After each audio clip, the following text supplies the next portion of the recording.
The generation that got told, "Go outside and come back when the streetlights turn on," is the same one being criticized today for being too involved in their kids' lives. And that contrast explains almost everything. Because if you grew up in the 60s, 70s, or even the early 80s, you probably remember something specific. Coming home, and nobody was there. Not because they didn't want to be, but because they couldn't. For the first time on a large scale, both parents were working, and that changed childhood for millions of people. Between 1970 and 1990, the share of mothers with young kids who worked went from around 37% to almost 60%. And out of that comes a figure that defines a whole generation. The Latchkey kid. You let yourself into an empty house. You made yourself something to eat. You sorted yourself out. No drama, no supervision. It was just normal. But here's what people don't talk about as much. It wasn't only independence.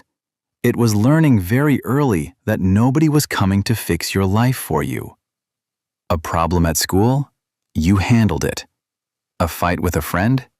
You dealt with it. Something hurt? You carried it.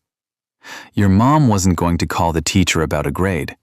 Your dad wasn't going to step into your conflicts. The message was simpler. Fix it or don't, but it's yours. And that, repeated day after day, builds something concrete inside you, a way of seeing the world. Yes, it makes you independent, but it also teaches you something else, an emotional self-sufficiency that from the outside looks like strength, and from the inside often feels a lot like loneliness.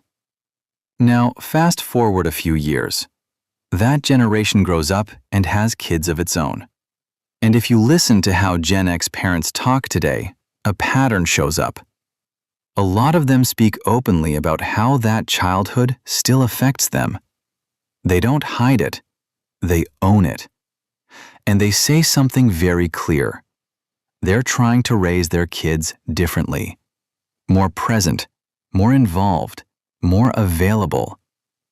Not because someone taught them how, but because they know exactly what it feels like when that's missing. Here's where it gets interesting. Gen X parents aren't usually hovering. They don't track every step or supervise every decision. But when something really matters, they appear out of nowhere with an intensity that catches everyone off guard. Some people call them stealth parents.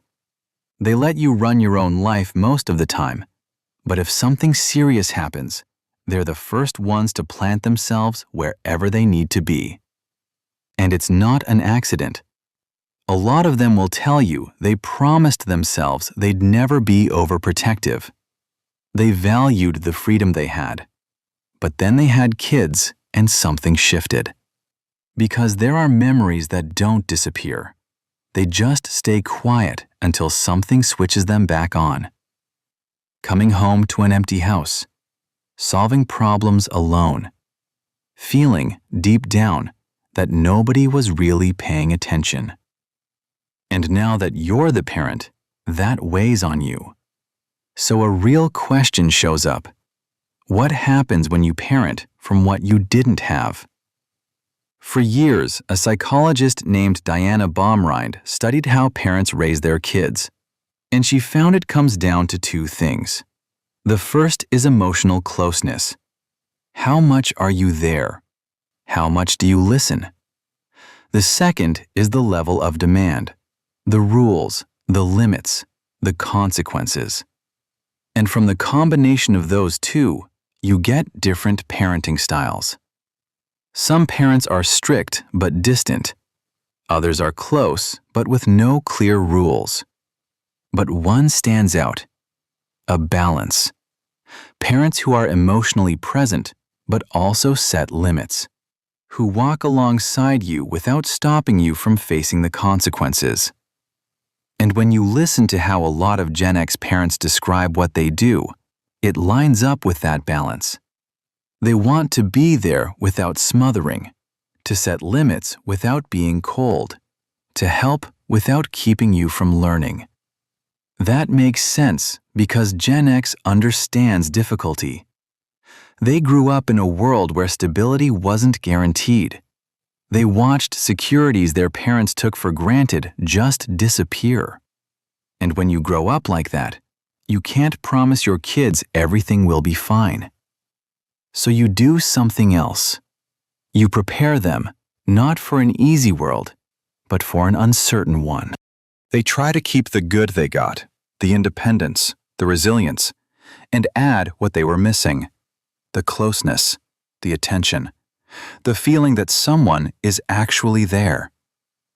They can let you mess up more than once, because learning doesn't always happen on the first try. But they'll also be there when everything falls apart. No judgment, no noise. Just there. Because they know what it's like to have no one to call. And that changes more than it seems. Because in the end, it's not just about how you were raised. It's about what you decide to do